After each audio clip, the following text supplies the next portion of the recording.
Good morning. Hey. Show before the show and a whole lot more. Don't you forget that. Don't you do it. K95. That's right. So I think we should do the whole show with that right there. Okay. What do you think? All right, so show before the show and a whole lot more. First off, do you have anything? I don't. That's why we do this.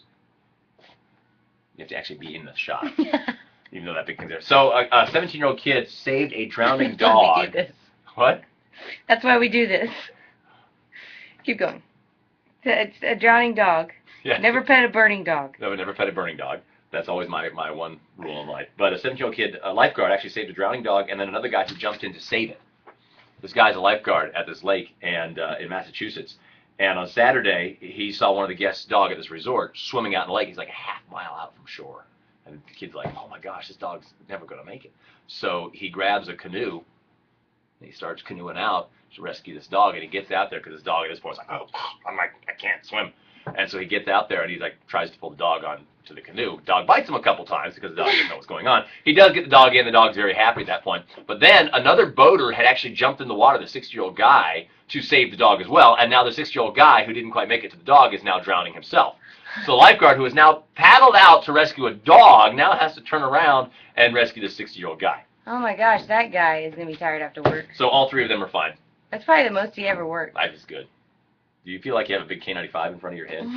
My brother was a lifeguard at Big Splash. Yeah? Yeah, and you remember, I don't know if you remember this years ago. Yeah, you don't. I really don't. I only remember 3 years ago at Big Splash. That's as far back as my memory goes. There was a girl that actually, see, I'm bringing something to the table.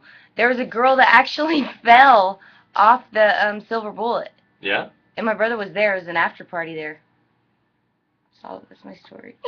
Did he save her? Did she live? No, she died. Oh, great.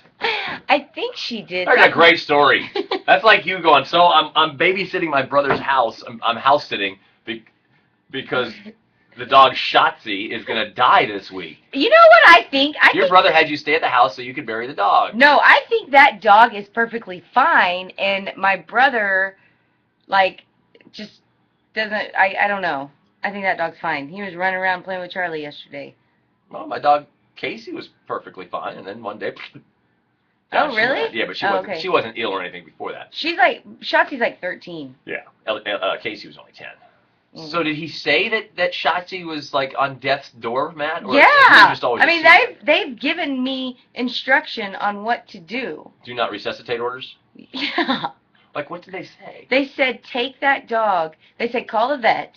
They know what to do. They know them up there because my brother's dog died. Other dog died not too long ago, and they have death in common.